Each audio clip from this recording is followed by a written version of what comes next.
Bonjour chers auditeurs de l'ODJ Média, notre chroniqueur invité, Moustapha Sohimi, partage son avis et sa réflexion, dans un article qu'il a intitulé « Retraite, le gouvernement dos au mur », qu'on écoutera ensemble dans ce podcast. Notre politicien ouvre sa réflexion de la manière suivante. Sur la table, les pistes de réforme ne manquent pas. Tel le rapport de la Cour des comptes, les recommandations sur une réforme paramétrique sont préconisées, elles, de divers côtés, tandis que le Conseil économique, social et environnemental a planché sur ce dossier par autosaisine. Enfin, si l'on ose dire, le gouvernement s'attelle à la réforme des caisses de retraite. Mardi dernier, le chef de l'exécutif, Aziz Akanouche, a présidé une réunion sur ce gros dossier avec la ministre de l'économie et des finances, Nadia Feta Alaoui, et le président de Autorité de contrôle des assurances et de la prévoyance sociale, ACAP, Abderrahim Chafal. C'est là l'un des axes de sa déclaration d'investiture en octobre 2021.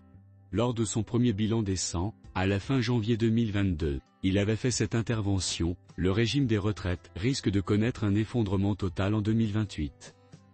Il a été question, dit le communiqué officiel de la primature du 19 mars, de l'examen des scénarios d'une réforme.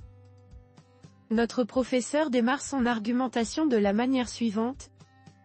Risque d'épuisement des réserves des caisses. En attendant, il vaut de faire l'état de la situation actuelle, elle aide à éclairer les difficultés et les enjeux en discussion. Le risque global?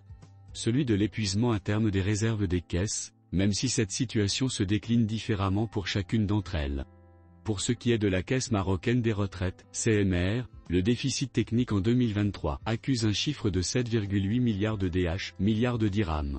En 2022, il avait été de 1,4 milliard de dirhams et en 2021 de 4 milliards de dirhams, sauf à préciser que l'État avait injecté 2 milliards de dirhams au titre d'une contribution spéciale dans la loi finance. Il reste que toutes les études actuarielles retiennent 2028 comme date d'épuisement des réserves de cette caisse. La situation du régime collectif d'allocation de retraite, RCAR, géré par la CDG, est tout aussi préoccupante.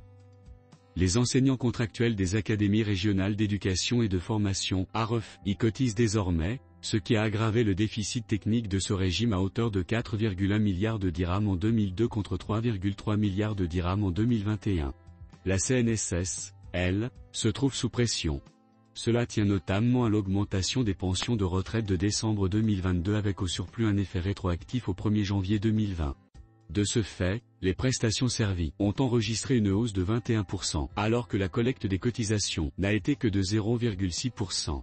Cette branche a un déficit technique de l'ordre de 200 millions de dirhams, MDH, alors qu'en 2021, c'était un excédent de 2,5 milliards de dirhams. À noter encore ceci, les produits financiers ont contribué à cette branche d'avoir un excédent global de 1,5 milliard de dirhams, et les réserves actuelles suffisent à la couverture des déficits anticipés jusqu'à l'horizon 2038%. Enfin, il n'y a que la Caisse interprofessionnelle marocaine de retraite, CIMR, qui se trouve dans une situation positive. Le solde technique de 3,7 milliards de dirhams se distingue ainsi par une amélioration de 27% en 2022 par rapport à 2021. Cette année-là, le solde financier s'était détérioré de 69%. Mais globalement, le régime avait affiché un excédent de 4,5 milliards de dirhams. Le schéma prévisionnel et les projections retiennent cette tendance à la hausse. Il faut y voir l'impact d'une réforme entreprise, voici une vingtaine d'années mais surtout le recrutement de nouveaux cotisants, 11%. Ils ont été de 3,8 millions en 2022, tirés par rapport aux bénéficiaires des prestations, 4%. L'auteur enrichit son discours ainsi. Des pistes de réforme, que faire? Il est difficile de se limiter à des demi-mesures, comme en 2016. Les travaux du comité ad hoc pour le dialogue social sur la réforme des retraites, présidé par la ministre de l'économie et des finances, n'ont pas vraiment avancé. Ils ont même été suspendus durant des mois. Depuis 7 ans, les réformes paramétriques qui ont porté principalement sur le régime des pensions civiles et militaires de la CMR n'ont pas donné les résultats escomptés. Il en est de même de celui du RCAR. Sur la table, les pistes de réforme ne manquent pas. Tel le rapport de la Cour des comptes qui a fait entre autres, cette proposition, à long terme, un régime unique et un système bipolaire, public et privé, dans le cadre d'une transition. Une réforme donc systémique. Les recommandations sur une réforme paramétrique sont préconisées, elles, de divers côtés. Tant la Cour des comptes que Banque Al-Maghrib insiste sur le coût financier de la situation actuelle, chaque année de retard coûte quelques 20 milliards de dirhams au régime de la CMR. C'est dire l'urgence d'une nouvelle politique dans ce domaine pour arriver à terme au rétablissement de l'équilibre financier des régimes des caisses de retraite. L'approche doit être globale, en combinant plusieurs paramètres, âge de retraite, cotisation et mode calcul de la pension. Une feuille de route est à l'ordre du jour.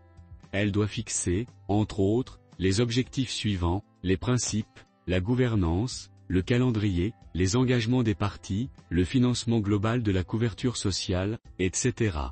Des exigences. Le Conseil économique, social et environnemental, lui aussi, a planché sur ce dossier par autosaisine. Il appelle à une réforme structurelle et globale du système de retraite. Il a proposé ce qui suit, un échéancier sur les étapes, une mise à jour des études actuarielles et des réformes paramétriques pour assurer la pérennité des régimes avec à terme deux pôles, l'un public, CMR, RCAR, et l'autre privé, CNSS, CIMR, un accompagnement juridique et réglementaire visant la convergence des régimes. Il y ajoute l'objectif de l'instauration d'un régime national de retraite unifié, un régime obligatoire de répartition, avec les actifs des secteurs publics et privés ainsi que les non-salariés, un régime complémentaire obligatoire contributif pour les revenus supérieurs au plafond, et un régime individuel facultatif en capitalisation sur la base d'une assurance privée, à titre individuel ou collectif. L'auteur conclut son article en ces mots. D'autres préconisations sont également mises en avant, gouvernance et pilotage des risques, prise en compte des capacités de financement participatif des employeurs et des affiliés, préservation de leur pouvoir d'achat, révision de la politique de placement des fonds de réserve pour plus d'optimisation. Ces dépôts auprès de la CDG sont des actifs constitués de titres obligataires, 57%, d'actions, 33%, et de placements immobiliers, 7%. À 6 semaines du 1er mai, le gouvernement ne saurait sans doute céder à l'affichage, en évacuant cette problématique de fond, celle d'une réforme profonde des régimes de retraite. La perspective va au-delà d'un accord à minima sur des points factuels. Elle doit s'inscrire dans la ligne de construction d'un système global de couverture sociale. Cela implique quoi en substance ? Des exigences d'équité sociale, des rééquilibrages au profit des populations à faible revenu, un dialogue social institutionnel et continu et non intermittent, une veille constante de la pérennité du système de retraite, une évolution vers le respect du principe de juste tarification.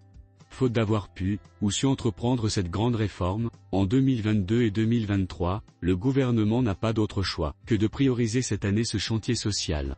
La réforme contrainte. Dos au mur. Rédigé par Mustapha Sohimi. C'est tout pour aujourd'hui sur R212. On se dit au prochain podcast de nos chroniqueurs invités, restez à l'écoute pour plus d'actualités. Et merci de nous avoir écoutés, à très bientôt.